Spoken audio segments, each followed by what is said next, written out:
Joey, Daddy's little boy. Bet he's going to be a man someday. I was born in a small city of about 4,000 people. Richfield was pretty well the main town in Sevier County. There was a high school in Monroe and a high school in Salina. We all played ball against each other. I had a happy childhood, which included many outings with my family. My father spent the better part of my childhood in and out of the Veterans Hospital in Salt Lake. We had very modest means. I never realized times were hard. There was always fresh bread, stews, or beans cooking when we got home from school. We lived in the backyard of the house of the Jenkins. Mr. Jenkins would wash his false teeth out under the faucet. It was 2 or 3 feet high. I would cry and wonder why I couldn't pull my teeth out, and I could wash mine too. One day, one of his daughters took me for a ride in her convertible with the top down. I still remember how happy and proud I was. She brought me an ice cream cone. Mr. Jenkins and his wife really liked me. They felt really bad when we moved away. We moved into town in the little house with the French doors shortly before Father went into the Army.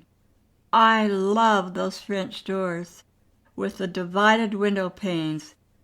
Even when I was an adult, I wanted to have those types of doors again.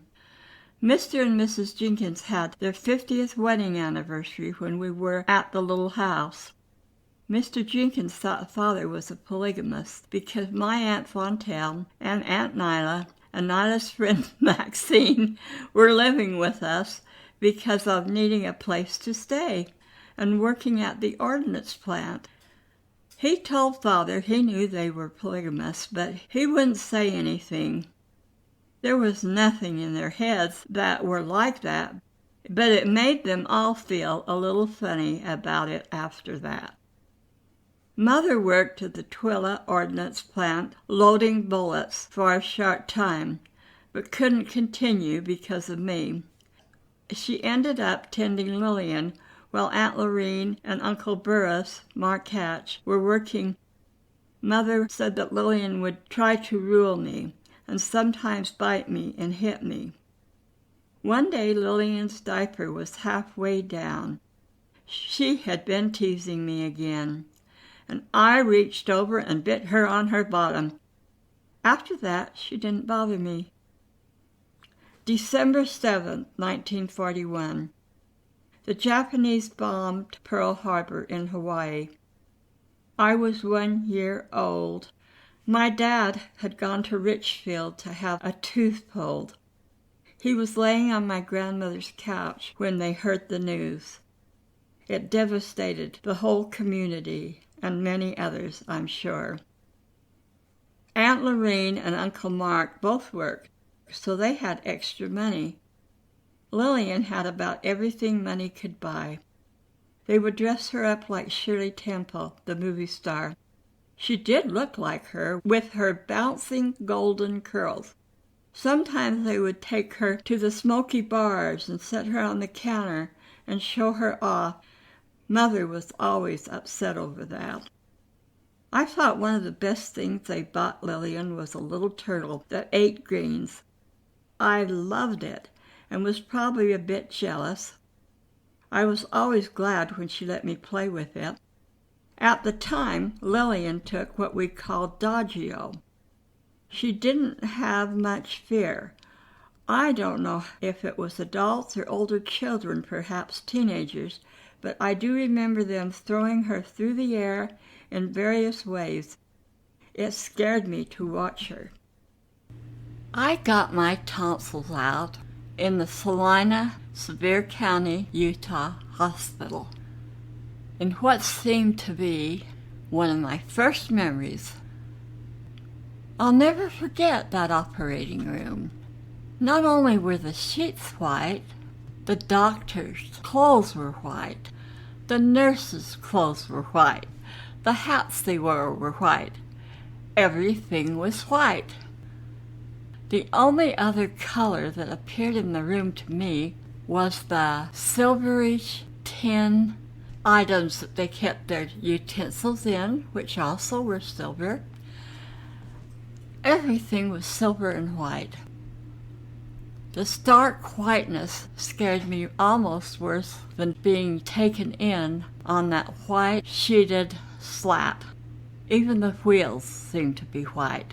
Probably weren't, but to a little girl that was tiny, maybe I was 3 years old, laying on that big hospital bed, scared out of my wits.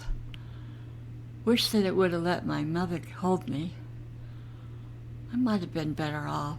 Anyway, I don't remember much else except them bringing a mask of ether down over my nose and mouth, and then not remembering any more until I came up and out, and someone saying it was all done, I would be fine.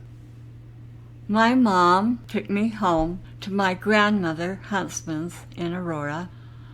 It was at the time my dad was in the service, so he was in Texas, I believe, or maybe overseas. But it was a hard time because whooping cough was going around. Whooping cough is a terrible disease, and I got it. I remember laying on Grandma Huntsman's rollaway bed in her living room.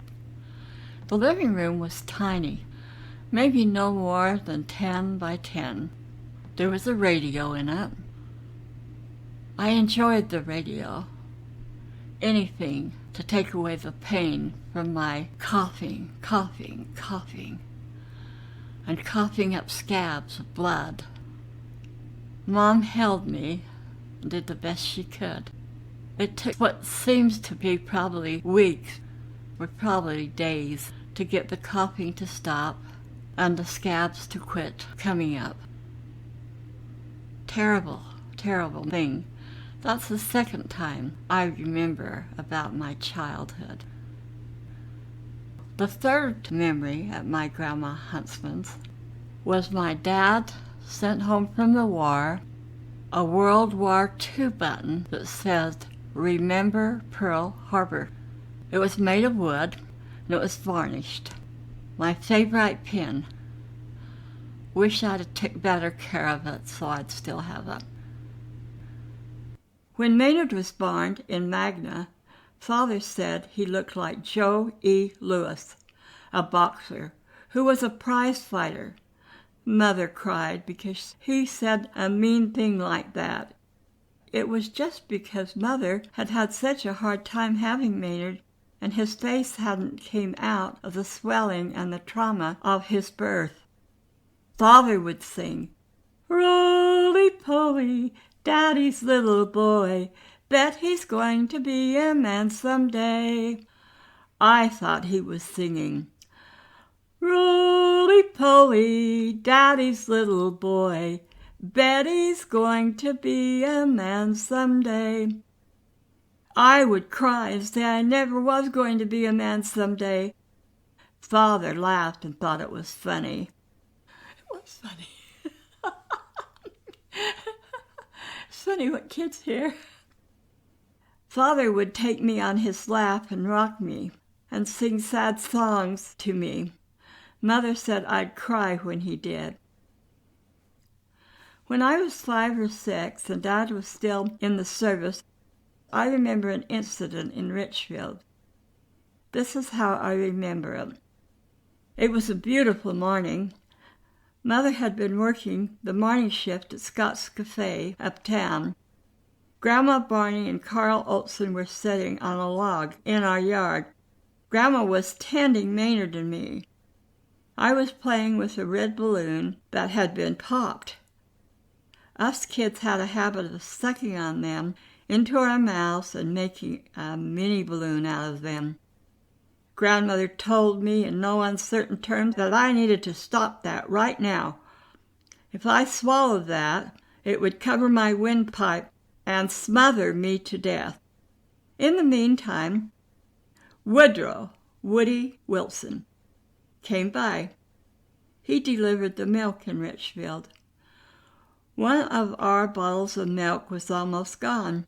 He told me to finish it up so he could take the bottle, which I did. But by some freak accident, I also swallowed the balloon. I was devastated. I ran up and down the road screaming in real terror. I knew I was going to die. Carl finally caught up with me, but he couldn't get me to tell him what was wrong. I was hysterical. They sent someone to get my mother from her work. I don't know who had the worst scare, them or me. Floyd Riddle married another woman after my Aunt Renelda passed. There was a so-called accident where Floyd said the woman was rocking in a rocking chair and fell over backwards, bumped her head, and she died. Grandmother Barney always said she thought it was no accident. Grandma thought that in some way Floyd was responsible. This woman had a daughter, Imogene. For some reason she played with us, and I liked her. I wonder whatever happened to her. We wore dresses to school. Mother made most of them. She was an excellent seamstress.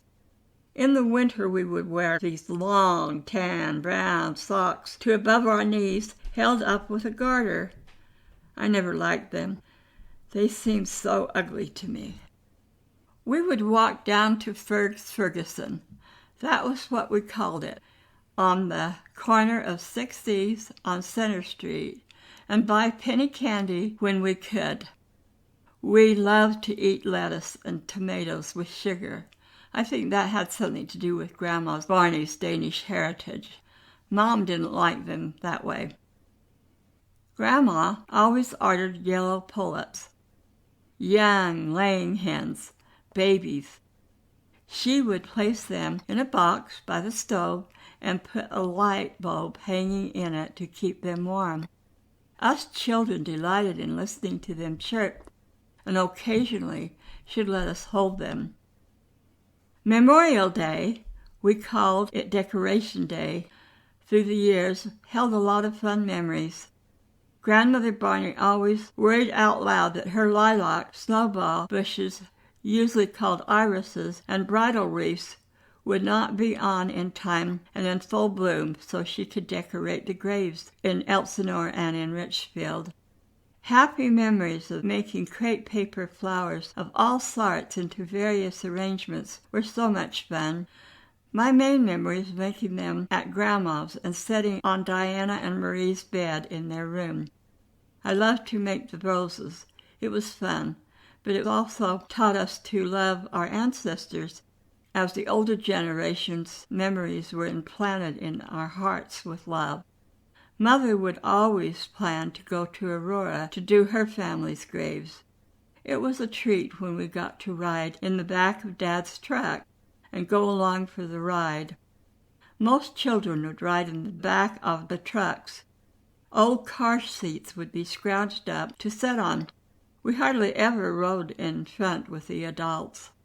In elementary, we would march from the school around the block, all down past Christensen's and other stores, and all the people would come out, and the whole elementary were as proud as we could be in those neat costumes.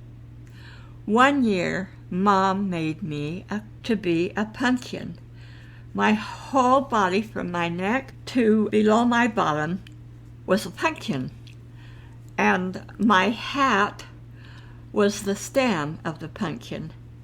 Oh, she made good costumes out of crepe paper. When I was in 1st or 2nd grade, I was in love with Western movie stars. Roy Rogers, King of the Cowboys. When I grew up, I wanted to marry him. I felt really bad when he married Dale Evans.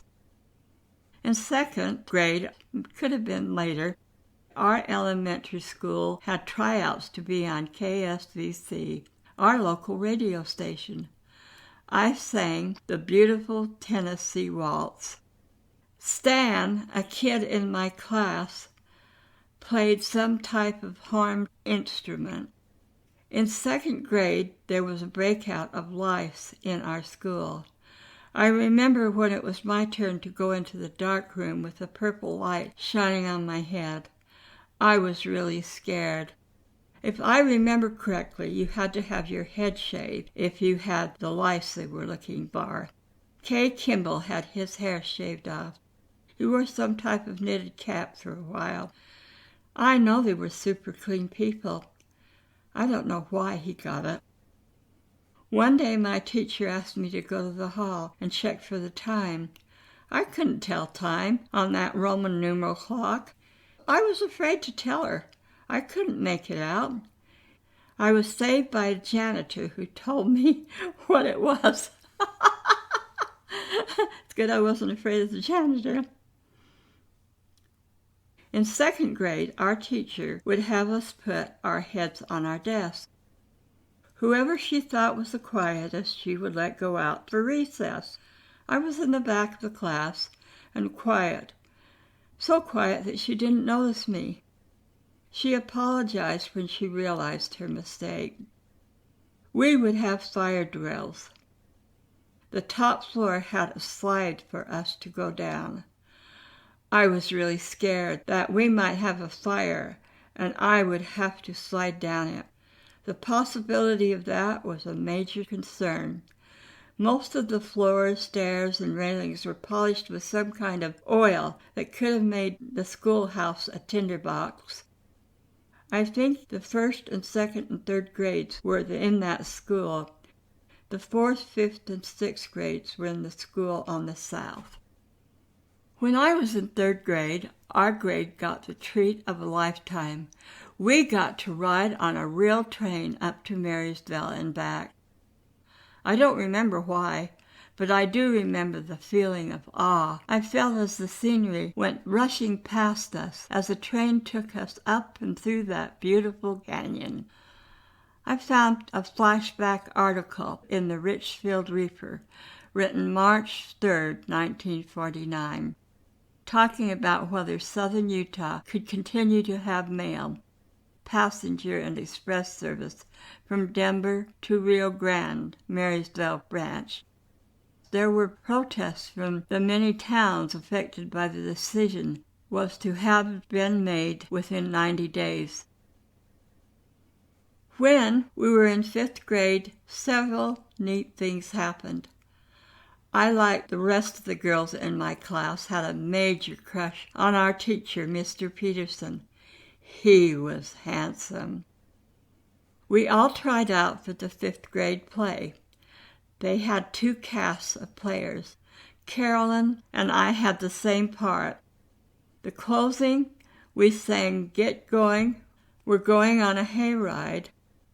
No foolin', we all are happy. Get going, we're going on a hayride. No use for callin' the roll. The school actually organized a hayride for us. We took picnic lunches. It was fun. During that period, Lillian Hatch, my cousin, was living with us. We slept mainly on a rollaway bed in the kitchen that was folded up and stored when not in use. I developed a form of diabetes when I was in 4th or 5th grade. The doctor gave me a little red, tiny pill, not much bigger than nothing. I could not swallow that pill to save my life. When I tried, I'd spit it out clear across the kitchen. Sometimes I would chew it up in bread and get it down. It was awful. It tasted awful. My mother was really upset at me. I sure had a lot of boyfriends that tried to sit close to me at lunch because I couldn't have any sweets at the time. Of course, they wanted my sweets. In one of the grades, some of us got to weave the maypole for May Day. That was fun. I wonder why I got to do so much stuff.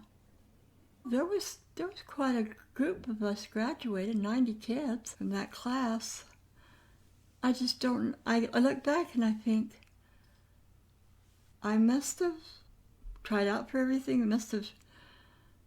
There must have been a reason, or the Lord was helping me, my angels, because I was in everything. I just tried out. I guess I just thought, well, I'll try out. But I got so many parts. What a blessing.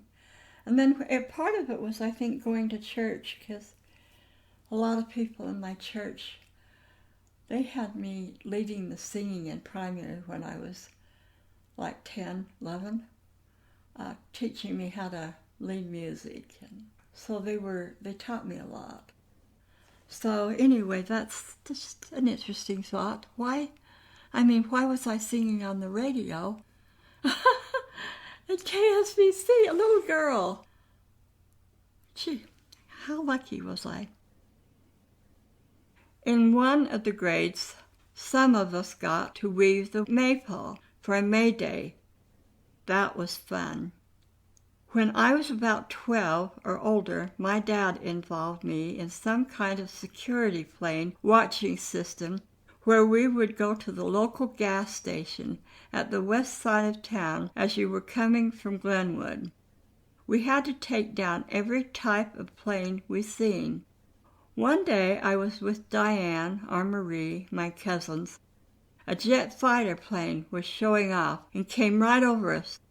There was a sonic boom that scared the wits out of us. Because Dad showed me so many pictures of World War II, I've always had a severe phobia of war. For years I had the same awful dream. I was standing on 7th West, about 150 feet north, going towards the old main highway, when a jet fighter came down straight at me. I knew I couldn't get out of its way, and I was going to die.